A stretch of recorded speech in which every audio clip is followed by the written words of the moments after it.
अस्सलाम वालेकुम एवरीवन। उम्मीद करती हूँ आप खैरियत से होंगे। आज हम स्टार्ट करेंगे अपने 40 से 50 एमसीक्यूज़ जो हमने करने हैं थेरेप्यूटिक्स के, जो कि हम 10-10 करके अपलोड कर रहे हैं। 100 एमसीक्यूज़ हैं थेरेप्यूटिक्स के, जो कि पार्ट है आपके 1200 एमसीक्यू सीरीज़ का। तो आज हम 41 क्वेश्चन से स्टार्ट कर लेते हैं। Which of the following is a primary consideration when designing an exercise program for a patient with osteoporosis? Patient है osteoporosis के साथ, आपने उसे एक्सरसाइज प्लान देना है, तो कौन सी प्राइमरी कंसिडरेशन है जो आपको करनी चाहिए? A. Avoiding high impact activities. B. Emphasizing flexibility over strength. C. Encouraging bed rest. D. Including high resistance weight training. Correct answer है आपके पास ए कि आप अवॉइड करें हाई इम्पैक्ट एक्टिविटीज़ को।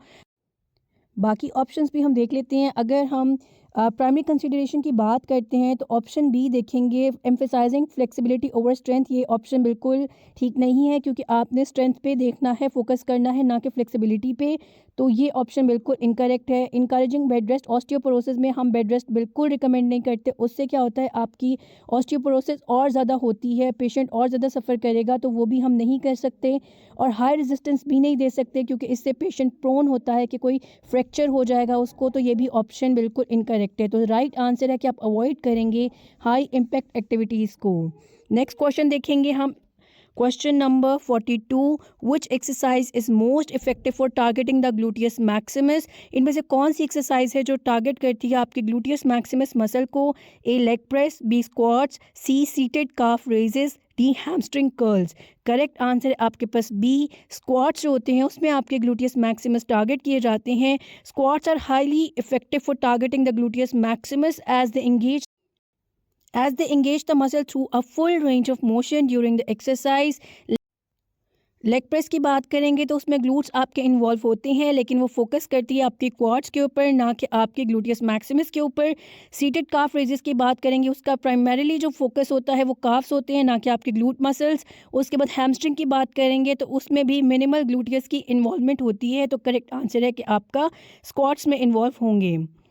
नेक्स्ट क्वेश्चन देखेंगे 43, which of the following describes the main purpose of using a warm up before engaging the therapeutic exercise? warm up का main purpose क्या होता है, आप एक्सरसाइज से पहले क्यों करवाते हैं? A. to decrease heart rate, B. to increase muscle flexibility and prepare the body for activity, C. to tire the muscles before exercise, D. to enhance muscle hypertrophy. Correct answer है B, ताकि आप increase कर सकें muscle flexibility को और prepare कर सके body को, ताकि वो मज़ीद एक्टिविटी कर सके। A warm up increases muscle temperature and flexibility, reducing the risk of injury and preparing the body for more intense exercise.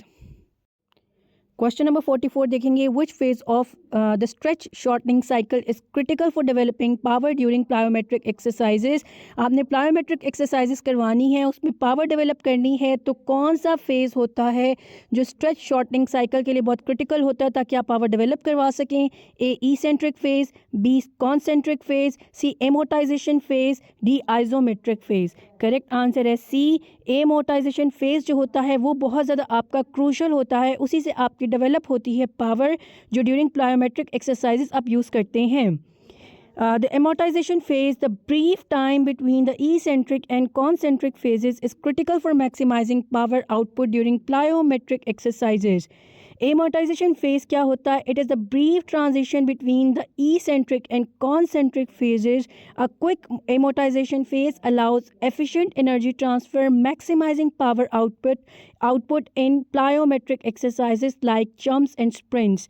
eccentric के अलावा एक नीचे भी आपको डेफिनेशन दी हुई है, आप उसे भी देख सकते हैं। जिस तरीके से आपको आसानी से ये चीज़ याद होती है, आप उसे याद कर सकते हैं। 5, which exercise modality is best for improving proprioception after an ankle sprain? आपके पेशेंट का एंकल स्प्रेन हुआ है, आपने प्रोप्रियोसेप्शन को इम्प्रूव करना है, कौन सी मोडेलिटी इसमें से आपके लिए बेहतरीन रहेगी? A. Balance board exercises, B. Seated calf raises, C. Stationary cycling, D. Leg press. Correct answer है ए कि आप बैलेंस बोर्ड एक्सरसाइजेस करवाएं, उससे आपकी प्रोप्रियोसेप्शन सिस्टम जो होता है, आपकी प्रोप्रियोसेप्शन जितने भी रिसेप्टर्स हैं वो इम्प्रूव करेंगे। Balance board exercises challenge the body's proprioceptive system, improving neuromuscular control and stability in the ankle after a sprain. तो करेक्ट आंसर है ए इसमें आपका। क्वेश्चन नंबर 46 देखेंगे, which type of stretching is most likely to improve flexibility when performed regular over time? ballistic stretching, B static stretching, C dynamic stretching, D isometric stretching। Correct answer है आपके पास B static stretching जो होती है उससे आप क्या कर सकते हैं, अपनी फ्लेक्सिबिलिटी को इम्प्रूव कर सकते हैं अगर रेगुलरली परफॉर्म की जाए। Static stretching when performed regularly helps improve flexibility by lengthening the muscles and increasing the range of motion over time। Ballistic stretching के अंदर आपकी बाउंसिंग होती है, उससे आपका रिस्क ऑफ इंजरी हो सकती है, इसलिए उसे रेगुलरली परफॉर्म करने से आपको कोई ख़ास इंप्रूवमेंट फ्लेक्सिबिलिटी में नहीं मिलती। स्टैटिक स्ट्रेचिंग जो है उसमें आपको डेफिनेटली मिलेगी। डायनामिक स्ट्रेचिंग में आप मूवमेंट इस्तेमाल करते हैं जिसके लिए इसे ये वार्म अप के लिए ज़्यादा सूटेबल रहती है, ना कि लॉन्ग टर्म फ्लेक्सिबिलिटी के लिए। आइसोमेट्रिक की बात की जाए, इन्वॉल्व करती है मसल कॉन्ट्रैक्शन को ड्यूरिंग अ स्ट्रेच, लेकिन ये भी इतनी ज़्यादा इफेक्टिव नहीं रहती आपकी फ्लेक्सिबिलिटी को इम्प्रूव करने के लिए। तो करेक्ट आंसर है बी स्टैटिक। क्वेश्चन नंबर 47 देखेंगे, which of the following exercises is most appropriate for strengthening the hamstrings. आपने हैमस्ट्रिंग को स्ट्रेंथन करना है, कौन सी एक्सरसाइज होगी जो ज़्यादा सूटेबल रहेगी? A leg extensions, B hamstring curls, C calf raises, D lateral pull downs. Correct answer है बी, आपके जो हैमस्ट्रिंग कर्ल्स हैं वो सूटेबल रहते हैं। Hamstring curls specifically target the hamstring muscles making them effective for strengthening this muscle group. आपके जो leg extension है फोकस करते हैं क्वाड्रिसेप्स पे, ना कि आपके हैमस्ट्रिंग के ऊपर। काफ रेसेस जो होते हैं आपके टारगेट करेंगे काफ मसल्स को, ना कि आपके हैमस्ट्रिंग्स को। लैटरल पुल डाउन जो होते हैं work the upper back muscles, ना कि आपके हैमस्ट्रिंग्स को। तो करेक्ट आंसर है आपके पास B hamstring curls. Next question देखेंगे 48, which of the following is an important consideration when prescribing therapeutic exercise for a patient with diabetes.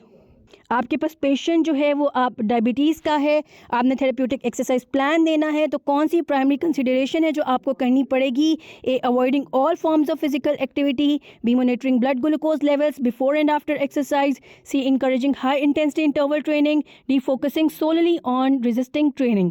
Correct answer है बी कि आप मॉनिटर करें blood glucose before and after exercise. For patient with diabetes it is important to monitor blood glucose levels to prevent hypoglycemia और hyperglycemia during and after exercise. अपने patient को hypoglycaemia और hyperglycaemia से बचाने के लिए आप मॉनिटर डेफिनेटली करें, ये आपकी कंसिडरेशन होनी चाहिए विद द पेशेंट जो आपके डायबिटीज़ के साथ आ रहे हैं। 49 देखेंगे, of exercise is most effective for improving cardiovascular endurance। आपने cardiovascular endurance बढ़ानी है, कौन सी एक्सरसाइज ज़्यादा इफेक्टिव रहेगी? A resistance training, B static stretching, C aerobics exercise like running और cycling, D isometric exercises. Correct answer है सी, आप aerobics करवाएं जैसे रनिंग और साइकिलिंग है। Aerobic exercises that elevate the heart rate over an extended period are most effective for improving cardiovascular endurance. तो option C आपका correct है, क्योंकि उसके अंदर आपका हार्ट रेट एलिवेट करेगा जो कि आपकी क्या कर सकती है, कार्डियोवास्कुलर एंड्योरेंस को बढ़ा सकती है। Which of the following describes the purpose of a cool down after exercise? Cool down क्यों ज़रूरी होता है after exercise? A to increase heart rate, B to prevent muscle hypertrophy, C to gradually lower heart rate and prevent blood pooling, D to enhance flexibility। Correct answer है C कि आप gradually lower कर सकें heart rate को और prevent कर सकें blood pooling को। A cool down helps gradually lower the heart rate and prevent blood pooling in extremities, reducing the risk of dizziness और फेंटिंग आफ्टर एक्सरसाइज। अच्छा, ये सारी आपकी रीजंस लिखी हुई हैं कि कूल डाउन हमें क्यों करना चाहिए, क्योंकि वो प्रिवेंट करेगा डिजीनेस को, रिड्यूस करेगा मसल सोरनेस को, इम्प्रूव करता है फ्लेक्सिबिलिटी को, लोअर करता है इंजरी रिस्क को और साथ में प्रिवेंट करता है ब्लड पूलिंग को। तो करेक्ट आंसर है सी आपके पास। अच्छा, इसके बाद आपके सिनारियो बेस्ड क्वेश्चंस होंगे जो हमने नेक्स्ट 50 करनी है इंशाल्लाह, और जो नेक्स्ट आपके क्वेश्चंस होंगे वो अपलोड किए जाएंगे नेक्स्ट पार्ट के अंदर। तब तक के लिए स्टे ट्यून्ड एंड अल्लाह हाफिज़।